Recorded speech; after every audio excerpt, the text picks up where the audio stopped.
Chase Thomas podcast. My nephew needs me to record. See, I already hate it. I hate it. All right, hello, and welcome back to another episode of the Chase Thomas podcast. I'm still the aforementioned Chase Thomas, coming to you live from Knoxville, Tennessee, Everything School HQ. Joining me over there at RockyTopInsider.com, Mr. Ryan Schumpert. Ryan, good evening, sir. How are you? I'm doing well. It feels weird as we've been 2 weeks since I've been on here. Wasn't able to make it last week, so ready to roll. Plenty of Tennessee football transfer portal, basketball stuff to talk about. So never a dull moment, and certainly not in December. So we're not diving into who's leading the starting first baseman for the Tennessee baseball team come March. We're not there yet. I don't think so. You know, if I wasn't a little under the weather, maybe I'd be up for that tonight. But I think we'd have to be hitting it close to 90 minutes to get into that fun stuff. Who's your weekend rotation looking like here on December 16th for 2025, Ryan Schumpert?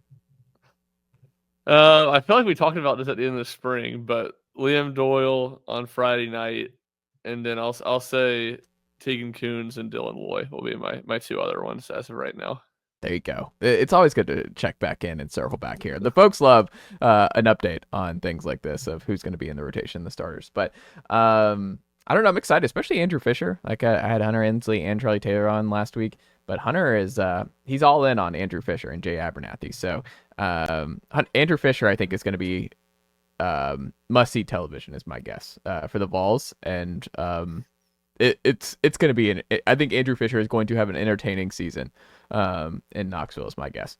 But we have all the time in the world to talk Tennessee baseball here in a couple months. We have Tennessee basketball. We have Tennessee football here. But let's start with basketball because they had a gigantic win, buzzer-beating win from Jordan Gainey over Illinois in Champaign. Ryan Schumpert, your biggest takeaway that you're still thinking about 48 hours coming out of Tennessee's win to move to 10-0 is what?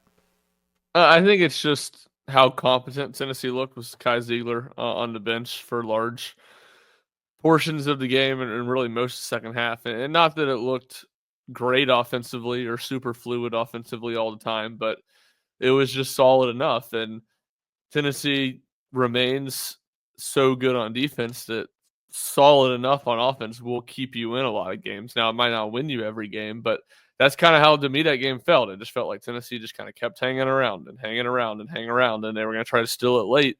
And in a lot of ways, they quite literally did steal it late on the inbound pass that Igor Milicic took coast to coast and dunked that he stole.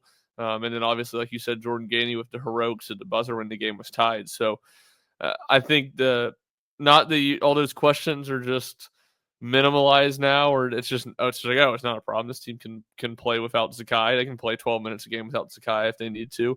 But you see that they're capable of the ship not sinking if they have to do that, I guess. And even Rick Barnes said today, meeting with the media, that if he learned anything from that game, it's probably that they can rest Zakai a little bit more, which is obviously going to be something that, just like the last 2 years, we're going to continue to be tracking, I'm sure, over the course of the season. Do you think he actually does it, though? Or is that just something you say of, like, we saw it here and it works? Or I don't know. I think that's easier said than done coming out of this one, but I don't know. I'm curious if there is a slight change, because I don't think it'll be drastic based on that. I do wonder what Barnes means by that. Yeah, I'm with you that it's hard not to be a little bit skeptical of it.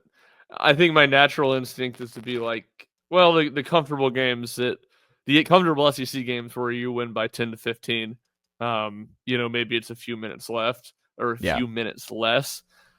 But the rebuttal to that would be, man, the SEC is so good. I'm not sure how many games are really going to be that you're going to feel that comfortable that you're going to win by 10 or 15 points. And you feel like you can afford to keep him on the bench a good bit, because my thought will be is that these really tough games, he's going to continue to play around 35 minutes a game, 35 plus minutes a game. And the way the SEC is looking, I'm not sure there's going to be too many games that aren't going to feel like that.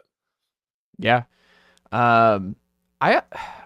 It's just such a great moment for Jordan Gainey, but what can you say to that play? And then Barnes talking about it, getting it from George Mason back in the day. He had a great answer on where that play originated, but it kind of speaks to what Grant and I talked about on the pod last week, is that, to me, I mean, yeah, Igor, who we can talk about here in a second, who has just continued to light it up and been a huge win for Tennessee as a Swiss Army knife guy at the 4/5.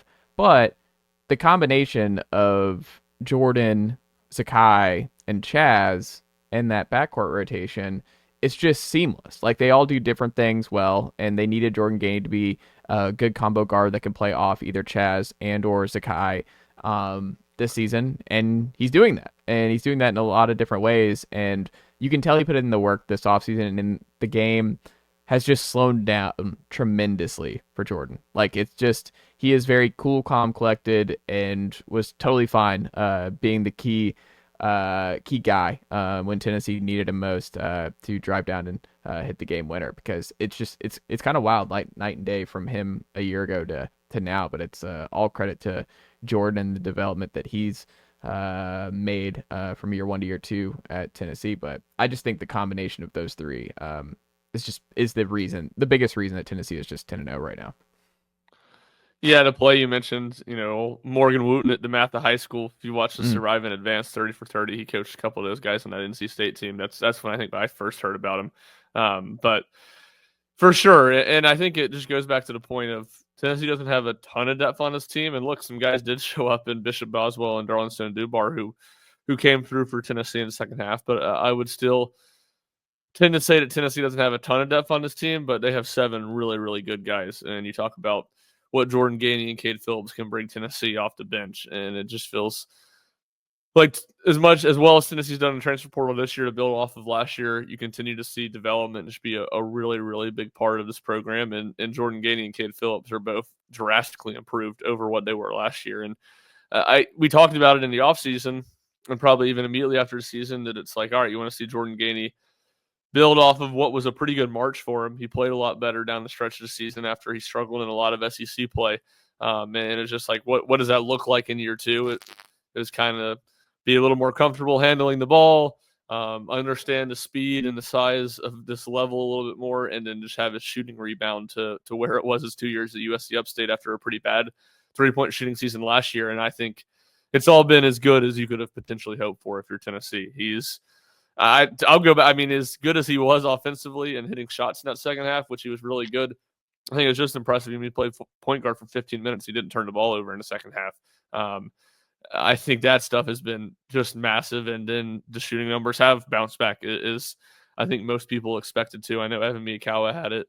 Him as one of like the 10 guys he expected to have the biggest jump in 3-point shooting percentage from last year to this year. So up 8%. What you would have hoped for Jordan Gainey, I think because it wasn't like the expectations of like, all right, what does growth look like for Jordan Gainey? They weren't insane.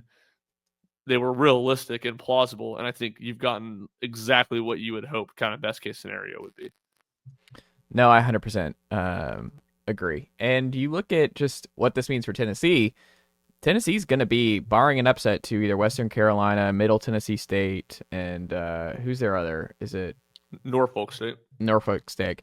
Then they're going to be 13-0 and undefeated when Arkansas, Calipari, and Nadu come to town on January 4th. So, I mean, they're going to be at number 1 for a minute here. They're going to get potentially several weeks sitting atop the college basketball universe. I mean, with this kind of win, does it feel more real to you that this could be the best team in college basketball? And also, does it feel like a team that's destined for their first number 1 overall seed in March Madness for the first time ever? Lenardi has them as a number 1 seed on his bracketology on ESPN right now. Does this feel like they can hold this together and get a number 1 seed? Because Auburn's also a number 1. So if you're like, if Auburn gets it, then will we get 2? But I think there's a good chance that SEC gets 2 number 1 seeds, and Tennessee's gonna be right there. Really good chance, I would say that. Unless it's just, to me, it's a huge win from the standpoint of now, roughly, I'm not a bracketologist. Like, it kind of feels like 13-5 is probably going to be good enough in SEC play to get a 1 seed. And I think that's what the significance of that win was in a game that, to me, you just completely stole. A game that Tennessee really had no business winning. So, yeah, I think 100%. From when you talk about long term, you talk about rankings, I think the seed line is what stands out to me more about that win. And it was Tennessee's toughest task, and you wanted to see Tennessee respond in a game that was tight, for the first time. Like, people have been ripping Tennessee's schedule some and saying they haven't played anybody good. I don't think that's quite true. I mean, I think Baylor is a good team, but Tennessee was up 27 points or whatever at halftime against Baylor. You don't really – there's just something you learn from being in a close game like that against a good team that you hadn't learned about Tennessee at this point. So I would say that it feels more real of them being a number one team in the country. I do still feel like Auburn's better than Tennessee, and Auburn would be my number one if we're going truly off who the best team is, not just so-and-so lost, so you got to bump them up.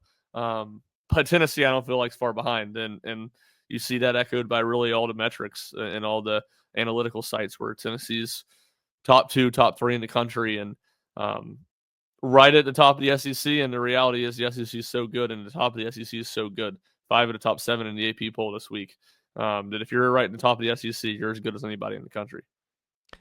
And I mean, I read about this today, and like what through 10 games is the most impressive part or the most impressive storyline for this Tennessee team. And I think there's a lot of different ways you could go. I think the coolest story is the development of Cade and Jordan, just because they've both made the leap simultaneously in their second year in the program and have been like, if they don't make the leap this year with how thin Tennessee is in the margins, like, I don't know what this team looks like. It's definitely not as they're not the number one team in the country if Gainey and Phillips do not play as well right out of the gate as they have and been as versatile for Barnes and his staff as they have. But I think it's Barnes and his staff. Like, I think that's the thing to me is the most impressive feat here through 10 games. And the best story is that Tennessee lost their borderline lottery pick in Dalton Knecht, who is right there in the Rookie of the Year chase with the Lakers. Flamethrower won a season that it's going to be really hard for one guy to replicate what Dalton Knecht did in orange and white for the Vols last year. And then to have a top 10 offense and a top 10 defense out of the gate here, and should be a top 10 offense going into SEC play, a chance to have a better run than an Elite 8 team that you had previously. You lose 2 longtime veterans in your locker room in Josiah and Santiago Vescovi. You have 4 new starters in the lineup around Zakai. Getting Zakai back is obviously huge, but they were able to put their perfect roster. This is the best roster they've ever had around Zakai that fits his skill set perfectly. You hit 100% on the portal through 10 games, and especially on Chaz and Igor. Like, there wasn't a lot of wiggle room in missing on those 2. They are huge hits. Felix Akpara looks like a better fit than AD or Tobe Awaka was a season ago. And Jemai Mashak, who, longtime guy, I'm the president of the Jemai Mashak fan club, but this was a bigger role for him, and you didn't know what he was going to ultimately be like as a starter and a key contributor for the Vols all season long. He is just fine in this role. Bishop Boswell giving you good minutes now in the second half. Darlinstone DeBar in and out of the lineup. He, like you mentioned, was huge in the second half for Tennessee. I think this is Rick Barnes' most impressive coaching job to date at Tennessee, and I think the story is that they were able to flip the roster and make a roster with 4 new starters, 3 new first-year transfers, and they're better, and they haven't missed a beat. There have been no growing pains, and they've just been really good right away. Like, I think it's pretty amazing. For sure. I completely agree. I mean, I remember because during the offseason, a lot of the national media people were a lot lower on Tennessee, and look, you kind of saw the reason. Though I thought they were, a low-end top 10 team, and they've obviously even exceeded that. But I had Kevin Sweeney of Sports Illustrated on our RTI podcast before the season, and he was like, I just don't know at this point. I'm going to need to see a Tennessee team not be top 15, top 20 good before I stop trusting Rick Barnes. Like, it's just year in, year out that he has this thing humming. And I think what stands out the most is just like, I don't know how old he is off the top of my head. I think he's like 70 years old, and he's adapted. He's a much better head coach right now than he was 10 years ago when he got to Tennessee. He's a much better head coach right now than he was 6 years ago when he had the Grant and Admiral team that was number 1 in the country, in my opinion. And the way he's adapted to the game, the way he's adapted running his offense, the way he's adapted managing games and taking timeouts more. And he's still pretty stingy with playing guys with 2 fouls, but he will play guys with 2 fouls in the first half some now, which he never used to do. And I think that's just a huge, huge testament to him. And obviously the staff deserves a ton of credit too, for in a lot of ways convincing him to change and being very good talent evaluators in the portal and targeting the right guys who fit Tennessee's culture too. Because that's the part of this too, is these guys that have been really good on the court seem to mesh really, really well off the court too. And I think that's the advantage and the benefit to have having a Jemai Meshack and Zakai Zeigler back, two guys that have your two leaders, your two of three real main guys returning, being guys that have been a big part of the program and the culture for a long time. So I think that's just a huge plus for Tennessee to be able to kind of get all the ducks in a row and get everybody in line behind the scenes too, on top of just how well this team meshes on the court. So I think that's completely fair. The one thing I will say, and not that this is a huge deal, Tennessee is 16th now in offensive efficiency on KenPom. So not that there's a huge drop off between 10 and 16, and we'll see where this team is when they roll into SEC play. But did drop a few spots last week in 2 wins. But again, I don't think that's anything to hit the panic button on. Either way, they're going to go into SEC play at a higher spot than they finished last year, which is a huge, huge achievement when you talk about losing Dalton Connect. 100%. Switching gears here a little bit, Ryan Schumpert, transfer portal. Heating up a little bit. Tennessee hosting multiple defensive linemen, one from LSU, one from Wisconsin. This week you get Mo from Arizona, interior guard guy, which is about what we expected. I thought Tennessee was going to add, and will end up adding at least 1 or 2 guys on the interior and on the defensive line. They're going to lose several on the interior, on the defensive line. They're going to lose several.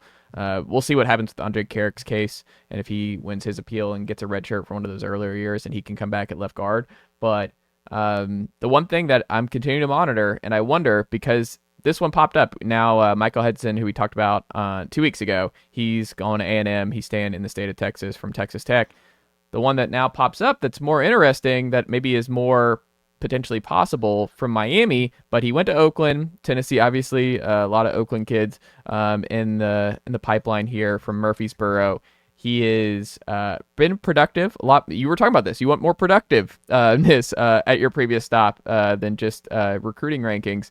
But Isaiah Horton in the portal, I mean, this raised some eyebrows. I think it got liked. I was looking at the likes of the portal edition from any Tennessee players. I think Nico liked the announcement on the Hayes Westside. I'm always monitoring that to see what that looks like, Ryan Schumpert. But yeah, Matt Ray and Austin Price and Ron Callahan, look out. No one's watching the likes quite like Chase Thomas here at the Chase Thomas podcast and Vols. But Ryan Schumpert, what do you make of Isaiah Horton and whether or not he makes sense? Because Nimrod's out, Webb's out, Spillman's out.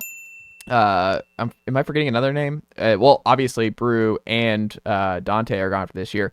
I just don't know how you don't add at least one portal receiver. I just don't know how. I think it's got to be more than that now, just from the fact that they lost Laycock and Spillman too, just from a number standpoint. Not that I had any expectations for those guys to have a big role next season. Laycock too, I forgot. Yeah. So from that standpoint, I think they kind of had multiple guys, and look, I think the big thing when you talk about fit, and then I'm just, unaware of is what the asking price is. That's the big question on just about anybody, especially a guy at receiver. But yeah, I think on the surface it makes a ton of sense. A 6'4" receiver. Yep. Plays out wide. That's what Tennessee needs. They lose their 2 most productive guys out wide, and Brew McCoy and Dante Thornton, as you just highlighted, and a guy that, it would have been Cody Burns would have been Tennessee's receivers coach when Tennessee did recruit Isaiah Horton out of high school and he went to Oakland. Kelsey Pope was obviously on staff then. I don't know if he had a very active role recruiting him, but either way, there are some relationships there and some ties there, in addition to him being an in-state kid. So I do think it makes a lot of sense. I don't know that he's just a complete game changer. That Tennessee, to me, I've pounded the table that Tennessee needs to grab in the portal, but he is a guy that is a solid player and could contribute. And I think that's well worth analyzing, trying to bring in. And at the very least, Tennessee's going to need bodies and some more competition there. And I think Horton could 100% provide that. I like the size, the 6'4" aspect. I think they need just somebody on the outside. Like, we'll see what it looks like. Losing 2 high snap, highly productive guys in Brew and Dante. The slot just feels more. I don't think you really need that as much, especially if Squirrel's back and Staley is back. I think you're okay there. And obviously Matthews can flip inside. He's done both to this point, so we'll see what that looks like. But I'm just very, very curious how they handle this because obviously they're dealing with a playoff game on Saturday. The timing is terrible, but Tennessee, I think, has to be active at the receiver position in the portal. Like, I just don't think there's any way around it. Like, I am high on a lot of the talent coming in, especially Travis Smith Jr. out of Westlake back in Georgia, but they need guys. They need at least one, like you said, maybe even two proven. I'd probably still lean one just because I'm still pretty high on Mike next year on the outside and a lot of the guys that they're bringing in. But they have to do something here, and I'm just very curious who the guy that they ultimately pull. Because I think you and I agree, we would be stunned if they didn't add anybody out of the portal with how much turnover there is there. 100%. I mean, just from a numbers perspective, what they did sign 3. So I don't know. I backed myself in the corner to do some quick math here, which was dumb of me. But what, they're going to have like 7 or 8 guys on scholarship, and 3 of them are going to be freshmen if they don't bring anybody in. Like, I definitely don't think you have to have some more bodies, and they have to have, I think, more proven production. And look, it's a one-time deal, and I know it's not quite a one-to-one comparison, but that's where I go back to last year. It's like it feels like you need someone that's proven to be a good receiver at this level, and Horton has. Brazel had good numbers at Tulane, and look, maybe it's a second year in the system thing and it clicks for him next year, but it certainly hasn't this season. So I'm very curious to see what it looks like and see which names they end up kind of zoning in on. But Horton is one with the connections, with the productivity, with you talked about Tennessee's needs on the outside that makes a lot of sense. No, 100%. And I'm curious what ultimately happens there. But it's also nice, like, let me just say for Vol fans who are worried about like the portal and everything else, it's just nice that like Tennessee really doesn't have to do much. Like, yeah, they got to get a couple guys on the interior on both sides line of scrimmage. But I mean, yeah, they need a receiver on the outside, but this is not what it was 2 years ago, 3 years ago. I mean, they're okay. Like, I think people are just seeing I think Vol fans are seeing a lot of exits. Like, Cam Seldon was, I guess, a kind of a surprise, but then you look at the room and you're like, I think they're going to be all right. Like, I think Peyton Lewis and Deshaun Bishop and DeJuan Morris and insert next guy here, they're going to be fine. Like, they've earned the benefit of the doubt. They're deep in a lot of positions. They're extremely deep on the defensive line. They're deep at linebacker. They're deep at corner. Jordan Matthews. I would disagree with that. Where? Corner. No, you have McMurray back next year, and you have Caleb Beasley in year 2. They're deep. They play their guys 60 to 70 snaps a game. Okay, I didn't think McMurray was back. If McMurray's back, they're fine. Yeah, McMurray's back. Okay, I thought he was a 1-year guy. Unless I'm mistaken, McMurray has another year. I thought he went through senior day, but I could be wrong about that. I think you can still go through senior day and just that's true. back. Yeah, that's true. Maybe I'm wrong, but don't quote me on that. But I thought Jalen McMurray had another year. You're right. If he has another year, then they're deep enough, and they don't need to add anybody. Yeah, and Caleb Beasley is a super talented kid. At Lipscomb, like, he can easily step into that 4-3 spot. I don't know. Yep. I'm just not worried about corner, especially with Ricky Gibson and Jermont McCoy for another. Like, they're fine. And they play a bunch of snaps. Safety, they'll be like Star, Boo, obviously back. He'll be even better. Safety, I think they'll be deeper than they were this year. I'm a big Idris Farouk guy, as you know. Like, I'm excited what that might be next year. I don't know. And then linebacker, like, they're bringing in so many linebacker bodies. Spillman will be in year 2. I don't know. Aaron Carter, year 3. I think they're gonna be very okay there. And William Inge has been a really good coach at that spot. So I'm just not really worried. Like, there's just not a lot of positions to be all that concerned about. To me, I guess it's really tackle, because, I mean, you're going to potentially start a true freshman on the offensive line, and we'll see what Lance Hurd looks like in year 2. The offensive line, I guess, is probably your biggest question mark on offense, but outside of receiver. But you have young guys, but I don't know. I'm not going to really panic about the receiver stuff, because Tennessee's won nearly 20 games with subpar receiver play in the last 2 years. So I don't know. It's just not. I don't know. It's just it's a good place for Vol fans. Is that, like, yeah, it hurts to lose a lot of guys here in the portal, but you also just you're okay. Like, you don't have to live in the portal. You don't have to bring in a bunch of guys to replace a bunch of guys or anything like that. It's pretty. You'll add a couple, and Tennessee will be fine going into next year. Yeah, I mean, I agree that there's no need for like a ton of bodies. And look, even the last few years, it's kind of been a slow burn when you talk about Tennessee adding guys in the portal. It's not like they've come out guns blazing in December. I mean, what they added Lance Hurd and Moy both in like early January last year, if I'm not mistaken, and Kitselman in January last year. So like they seem to be a little more drawn out processes, I guess, with the guys they bring in. But no, I agree. To me, it's a pretty clear line of they got to have somebody at receiver, interior offensive line, interior defensive line, and then there's a couple other spots. Like, yeah, you could probably use a body here or there for depth, but you don't need anybody super badly, and that's obviously a really nice place to be. I do think the receivers is largely is a big part of what's holding them back from taking the next step right now as a program. So I do think that continues to be a major issue. But obviously, there's no guarantee you're just solely going to fix that in the portal either. So, and it's not like they need to have a complete overhaul and add 4 guys or anything like that either. I agree. Switching gears here, with Seldon in the portal, do they need to add a running back? Because I think that's what a lot of fans are seeing with Khalifa Keith, Cam Seldon, both in the portal. Dylan Sampson probably not coming back next year. He should use this year to go to the NFL. I think we agree there. Uncertainty. Deshaun Bishop has not been able to stay healthy. He's been up and down in the last 2 years. Like, I like Deshaun Bishop, the player, but he has over 2 years been banged up at Tennessee. Get productive when he's in, but has been banged up. Peyton Lewis been banged up a little bit. Like, I guess that's I think that's the fairest concern about the backfield. It's not the talent or that they'll be able to be okay. It's just honestly injury concerns. Is Dylan Sampson's a workhorse? They've had some stability there in the backfield over the last couple of years, but that's, I think, a fair concern of like, okay, if a couple of things don't break the right way, then Dwan Morris might have a increased role at tailback as a true freshman here. Yeah, I think they probably need to add. It's like what I said. They need to add a body for depth. I don't think they need to go out and spend the ton on a guy that's going to be a starter.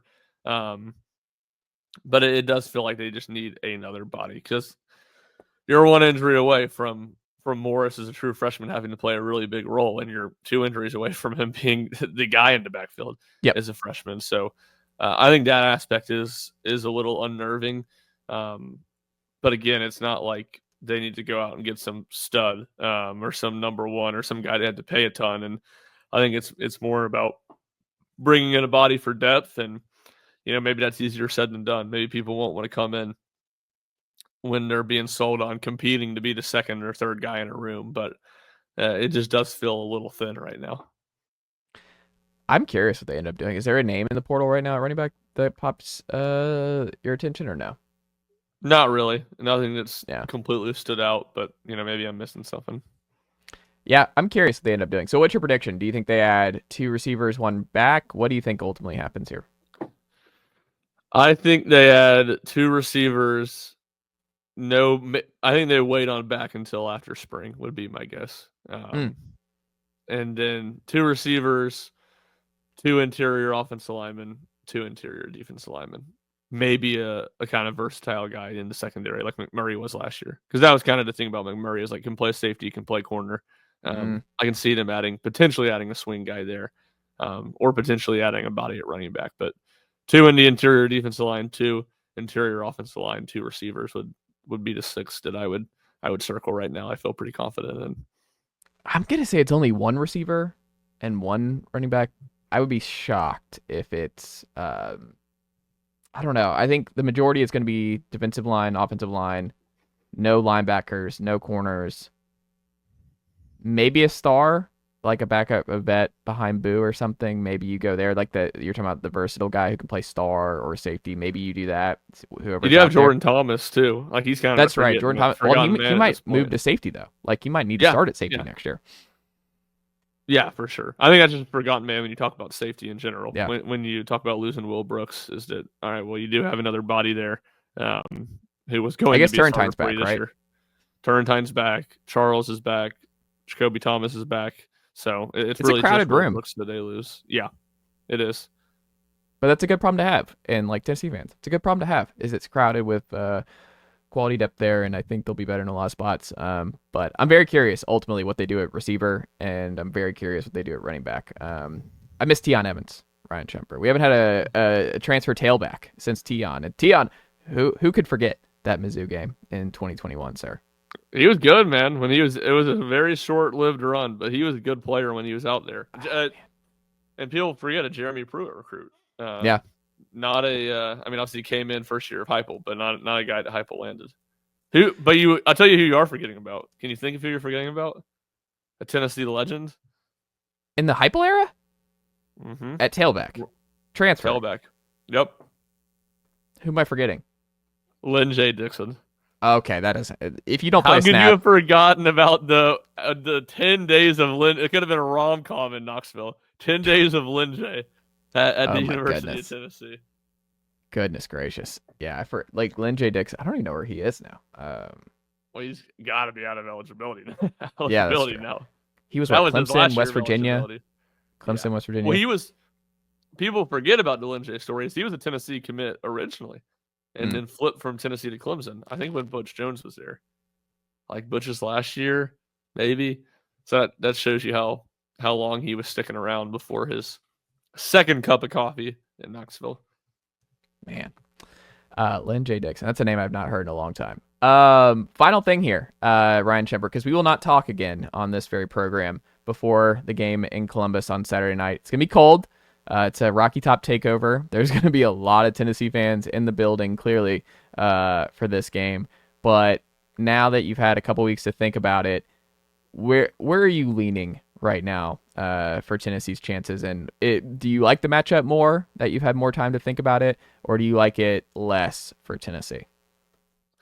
I think this thing, when I think about it, the more and more I think about it, the more and more it feels like the Georgia game. Oh, no. Where it's just like, it's how I feel going into this game. Kirby Smart's not on that side of the field, though. It's Ryan Day, not Kirby. Yeah, for sure. That's exactly how I feel about it, where it's like, okay, more talented team. Ohio State, Georgia, more talented team at home, probably the better team. Shaky quarterback play, offensive line's bad. Tennessee should be able to control the line of scrimmage. Tennessee's defense is so good, is good enough that they really shouldn't get blown out. If Tennessee can find a ways to make some plays in the passing game, I think they've ran the ball pretty well against everybody they've played all year. It's like, yeah, I see the path to Tennessee winning. But then I just think about the Georgia game and how bad Georgia's offensive line had been and how Tennessee's pass rush was non-existent. And I think about the more talent for Ohio State, and it lends to me being skeptical. Here's I'll say two positive things. I do think Carson Beck is a better player. I'm blanking. I'm just clowning myself. Will Howard is a better player than Will Howard. As bad as Carson Beck had been, I think he is a better player than Will Howard, a higher ceiling than Will Howard. When he is at his best, is much better than Will Howard at his best. And two, a little conspiracy corner. How about we get a little conspiracy corner in this podcast? Okay. Tennessee hasn't run tempo at all this season. None. Oh! None. And I think there's a level of you're not tricking anybody with tempo in the SEC now. You've played all these teams. The teams you hadn't played this year in the SEC, in past years were Mississippi State, which they did run a little bit more of it against Mississippi State, but they run that type of offense. Oklahoma runs that type of offense. I just wonder, and I think it's hard. I'm skeptical even of this because I think it's hard to replicate it in 2 weeks of practice to get up to speed. I wonder against a Big Ten defense, against a team that Tennessee is not used to playing, against a team that has not seen Tennessee's offense the last 3 years and seen them play at a blistering pace. If Tennessee tries to play at a higher tempo in this game and get a couple easy ones deep down the field when they have Ohio State on their heels. I love this take. I mean, Heupel was, I think Brent asked him a question about everything's going to be different. And Heupel was like, nope, the exact same thing, offense, defense, special teams or something. I think you're right. I think there's going to be something very, very different. If it's tempo, I would love that. If it's just Tennessee plays at a speed we haven't seen. But they also haven't had an opportunity to know who they're playing. I mean, even when it was kind of uncertain still, we all kind of knew that week before that it was Tennessee, Ohio State was very likely. Tennessee's had 3 weeks. to prepare for this game. That's a unique situation. They didn't have 3 weeks to prepare for Georgia. So when the talent stuff goes in, like, it's a little bit different. And obviously going into this environment, I think is conducive to a close game. It's going to be cold. I think it's going to be a lot of running of the football. And I think that still helps Tennessee. Like, I think this is Dylan Sampson saying that he's the best he's felt or something like that all season long. That's huge for Tennessee, giving him some time to recuperate and get ready for this game, because I'm sure he is going to be looking at 20 plus carries. I'm just more optimistic. Like, as the week's gone on, I was pretty dubious when it first came out. Where I was like, this is let me be very clear here, as Ryan smirks on youtube.com/Chase Thomas podcast on this. But two things are true. I feel a lot better about this Tennessee matchup than I did 2 weeks ago. But my position on the gauntlet they have in front of them has not changed. Where everything ahead of them is just brutal. Like, getting this one will be like, if you're a Tennessee fan, I look at this game as like, just give us the Ohio State win. Give us Ohio State win in Columbus in the cold. It could be Ryan Day's last game as the head coach of Ohio State if you win this game and he loses to Michigan and Tennessee back to back. Like, it's just something that could jumpstart Nico going into next year. I mean, Nico's played really good football the last 20 quarters, but in terms of like, just, hey, you won your playoff game, your first time there, like all that kind of stuff to just build all kinds of momentum. Like, then you're playing an undefeated Oregon team the next week. I don't think anybody's really going to be like, oh, you got to win the Rose Bowl against Oregon in back-to-back weeks. But if you get this one, I think it's huge for the program. I think it's a huge step forward and a lot of momentum building going into the next season. I just look at it in terms of, like, let's just focus on Saturday. I still think the draw just sucks for Tennessee. Like, this is a brutal draw.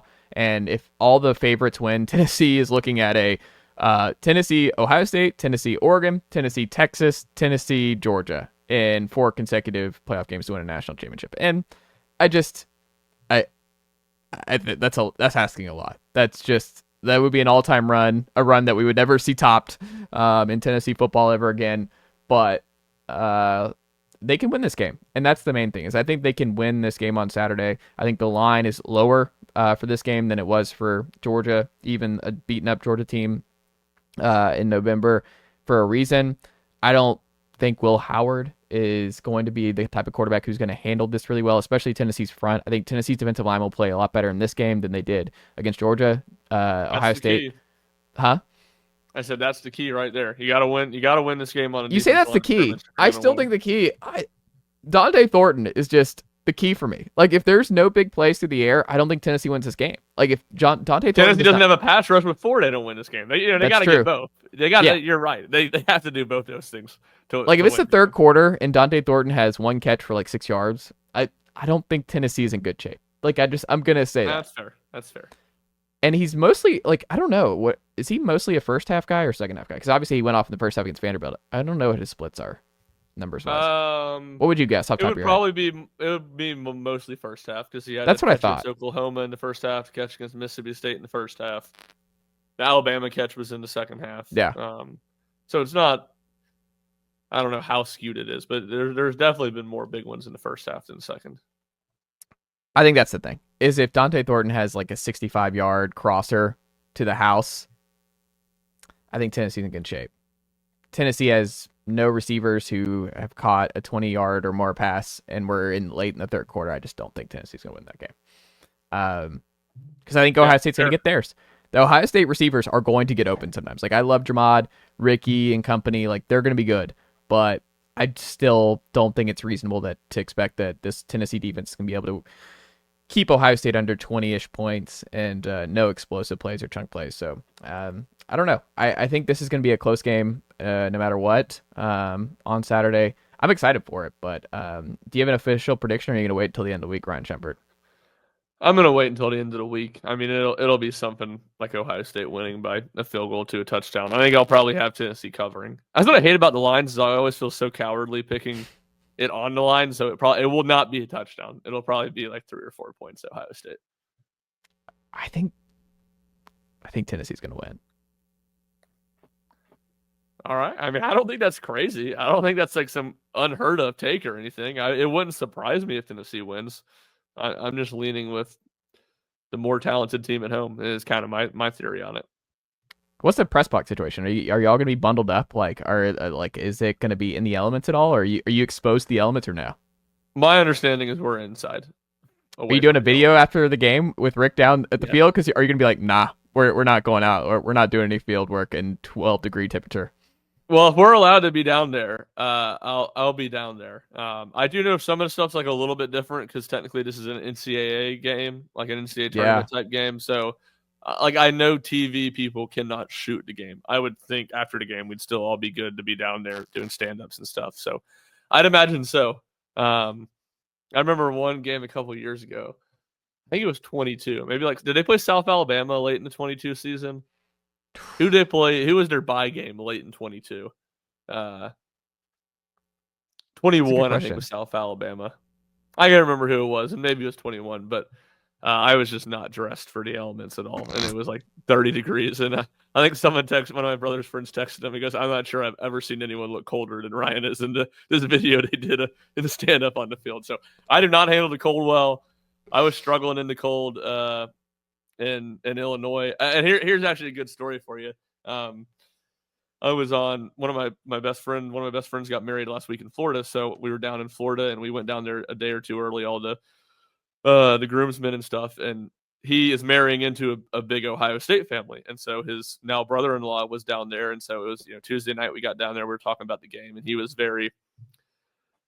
not very confident, I'd say. I mean, like he kind of thought Ohio State was going to win, but was not feeling good. And then we were playing golf the next day, and it was like upper 60s probably, and very windy, I will say. And we had a big group. But he comes up to me after, and he goes, "Every single time I heard one of these kids from Tennessee say that they were cold out here, I just felt a little bit better and better about the game. A little bit better about the game for the Buckeyes." So I was getting a kick out of that. And yeah, it was a little cold on that golf course, so I will say that.